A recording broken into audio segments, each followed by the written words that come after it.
नमस्कार दोस्तों, स्वागत है आपका। 28 मार्च के दिन हमारे देश के प्रधानमंत्री नरेंद्र मोदी जी ने पीएम केयर फंड का अनाउंसमेंट किया गया। कोविड-19 से लड़ने के लिए ये पीएम केयर फंड बनाया गया था, जिसके अंदर पूरे देश से लोगों ने इसमें पैसे का कंट्रीब्यूशन दिया कोविड-19 से लड़ने के लिए। तो चलिए आइए जानते हैं कि इस फंड के अंदर अभी तक कितने रुपए जमा हुए हैं। आइए देखते हैं।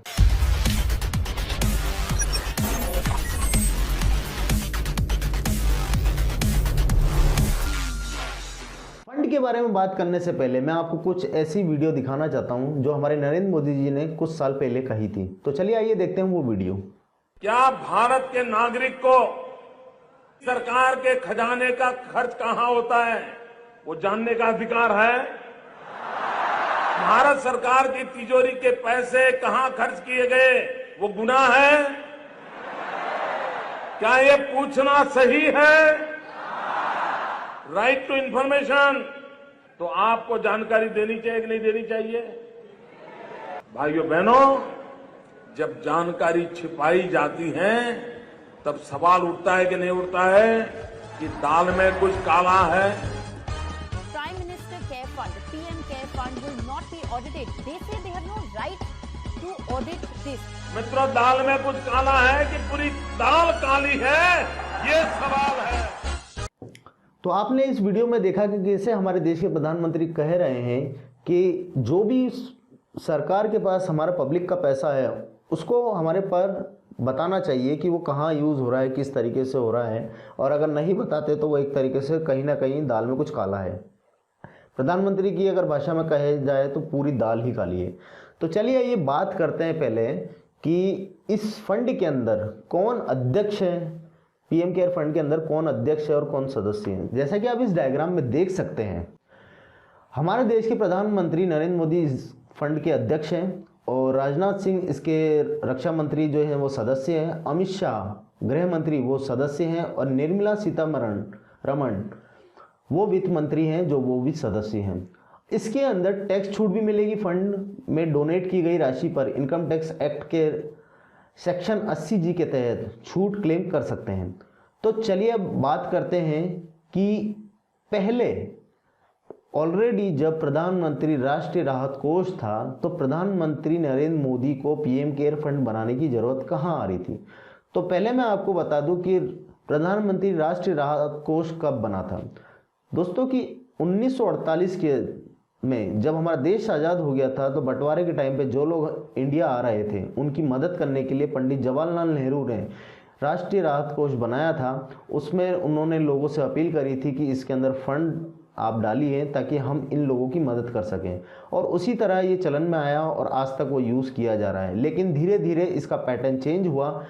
उसके बाद ये भूकंप और राष्ट्रीय आपदा के अंदर ये फंड का यूज़ किया जा सका था, और जहाँ तक कि दंगे भी होते हैं हमारे देश के अंदर तो उनकी फैमिली परिवार वालों के लिए भी इस फंड का यूज़ किया जाता है।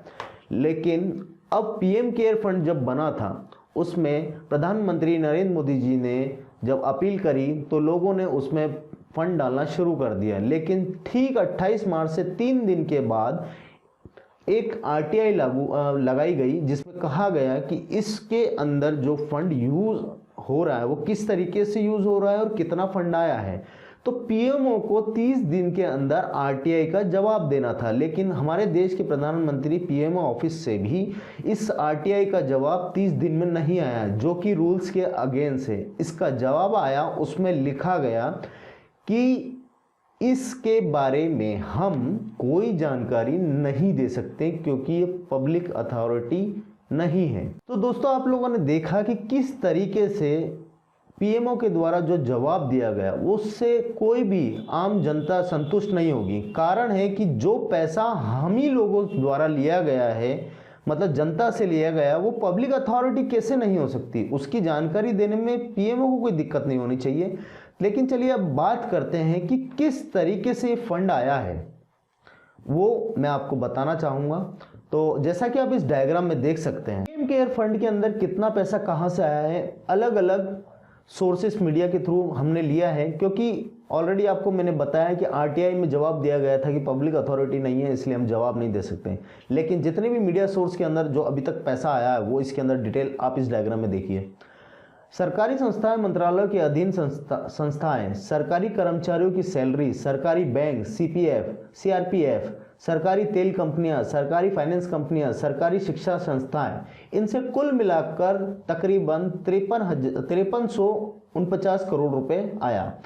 और वहीं अगर हम बात करें प्राइवेट की, तो कॉर्पोरेट घराने से, निजी संस्थाएं से, निजी दफ्तर से, निजी बैंक से, प्राइवेट कंपनियों के काम करने वाले कर्मचारियों के तनख्वाह से, एनजीओ से 4223 करोड़ रुपए आया। बात करें अगर हम खिलाड़ी, BCCI, football club, football team, fantasy sports apps की, तो वहां से कुल मिला के 53 करोड़ रुपए आया। और अगर हम बात करें बॉलीवुड स्टार्स की, टीवी एक्टर्स की, यूट्यूबर्स की, वहां से आया 37 करोड़ रुपए। और इंडिविजुअली अगर हम बात करें तो तकरीबन 26 करोड़ रुपए आया। तो दोस्तों ये फंड के अंदर तकरीबन 9690 करोड़ रुपए आया है। अब 9600 करोड़ रुपए आने के बाद, ये तो वो है जो मीडिया रिपोर्ट्स में लोगों ने बताया था कि हमने इतना इतना दिया है, तो आप सोचिए कि इसका फंड तकरीबन 10,000 तो कभी का क्रॉस कर दिया गया है। लेकिन इसमें सबसे बड़ी बात, देखने वाली बात यह है कि देश की प्रधानमंत्री बीजेपी पार्टी हमेशा जो सबसे ज़्यादा सपोर्ट करती है वो है बिजनेसमैन की। और आप मैंने जो आपको डायग्राम बताया था उसके अंदर आप लोगों ने देखा कि मीडिया सोर्स का भी अगर हम हवाला लें तो 4223 करोड़ रुपए टोटल प्राइवेट सेक्टर से आया है। लेकिन अगर सरकारी संस्था की बात करें तो उससे 1000 करोड़ रुपए ज़्यादा आया है। उसके अंदर आप देख सकते हैं कि किस तरीके से प्राइवेट में जो ये लोग बैठे हैं, ये जब ऐसी दुर्दशा होती है, हमारे देश में कुछ आपदा आती है, तो मदद के लिए आगे कम ही आते हैं। तो आखिर मैं बस इतना बोलना चाहता हूं कि सरकारी कर्मचारी ही सबसे पहले आगे आए और उन्होंने लोगों की मदद करी है। और उससे पहले भी अगर आप देखें तो पुलिस, डॉक्टर और जितने भी हमारे मेडिकल स्टाफ जो लड़ रहा है इस कोविड-19 से, वही सब के सब गवर्नमेंट एम्प्लॉय हैं, ना कि प्राइवेट। चलिए अब आगे बात करते हैं कि किस तरीके से सबसे ज्यादा फंड किसने दिया है। तो सबसे ज्यादा तो donation Tata sons Tata trust की तरफ से दिया गया है दोस्तों। उसमें टाटा सन्स टाटा ट्रस्ट की तरफ से 1500 करोड़ रुपए दिए गए हैं। ऊर्जा मंत्रालय के अधीन संस्थाएं से 925 करोड़ रुपए आए हैं। रक्षा मंत्रालय से 500 करोड़ रुपए, स्टील सेक्टर से 500 करोड़ रुपए, पेटीएम से 500 करोड़ रुपए, रिलायंस इंडस्ट्री से 500 करोड़ रुपए, वित्त मंत्रालय के स्टाफ से 430 करोड़ रुपए और आदित्य बिरला ग्रुप से 400 करोड़ रुपए, एनजीओ से 300 करोड़ रुपए और एनटीपीसी से 298 करोड़ रुपए। लेकिन अब उसके बाद जब ये पैसा इकट्ठा हो चुका था, 13 मई के दिन हमारे देश पीएमओ की तरफ से एक ट्वीट आया, उसमें बताया गया कि टोटल 3100 करोड़ रुपए यूज किया गया है पब्लिक के लिए, जिसमें से 2000 करोड़ रुपए यूज किए गए हैं, जिससे 50,000 बेड वेंटिलेटर बनाएंगे, वो भी मेड इन इंडिया वेंटिलेटर होंगे, उसके लिए यूज किया गया। 1000 करोड़ रुपए यूज किया गया है प्रवासी मजदूरों को लाने के लिए, और उसके बाद जो बचे हैं 100 करोड़ रुपए वो यूज किया गया है वैक्सीन ट्रायल के लिए। तो अगर हम देखें तो एक मीडिया रिपोर्ट के मुताबिक इन फंड से जो 9690 करोड़ रुपए जमा हुआ है, उसमें क्या क्या आ सकता था और कितने लोगों की मदद की जा सकती थी, वो मैं आपको दिखाने की कोशिश करता हूं। तो देखिए इस डायग्राम में टोटल 14.53 करोड़ रुपए की पीपी किट आ सकती थी, जिसमें से एक किट की कीमत कम से कम 666 रुपए है, और 2.5 अरब मास्क लिए जा सकते थे N95, जिसमें से एक मास्क की कीमत, औसत कीमत आती है 42 रुपए। 68 करोड़ रुपए के प्रोटेक्टिव ग्लव्स खरीदे जा सकते थे, जिसमें से एक जो गॉगल्स है वो उसकी कीमत है 141 रुपए, और 2.15 करोड़ रुपए की जो लोगों को RT-PCR टेस्ट जो होती है, वो एक टेस्ट पर जो कीमत आती है वो है 450 करोड़ रुपए। तो जैसा कि मैंने दोस्तों आपको दिखाया कि किस तरीके से सरकार इन फंड को यूज कर सकती थी, वो नहीं करा, बाकी इसको 3100 करोड़ रुपए को इन चीज़ों में यूज़ किया। अब मेरे से आप लोग का भी एक सवाल है कि जब बजट के अंदर इतना फंड इन लोगों ने अनाउंसमेंट किया था, तो पीएम केयर फंड की भी ज़रूरत नहीं थी दोस्तों। इन लोगों ने दिखाया, जो कि मेरी नज़रों में टोटल एक जुमला है 20 लाख करोड़ रुपए का। 20 लाख करोड़ का जुमला इस तरीके से है क्योंकि 8 लाख करोड़ रुपए तो टोटल आरबीआई की लिक्विडिटी मार्केट के अंदर शो करने के लिए थी, और उसके बाद 2 लाख करोड़ रुपए ऑलरेडी वित्त मंत्री ने हमारे बजट में पहले ही बता दिया था। तो 10 लाख करोड़ तो टोटल पहले का ही था, अनाउंसमेंट था।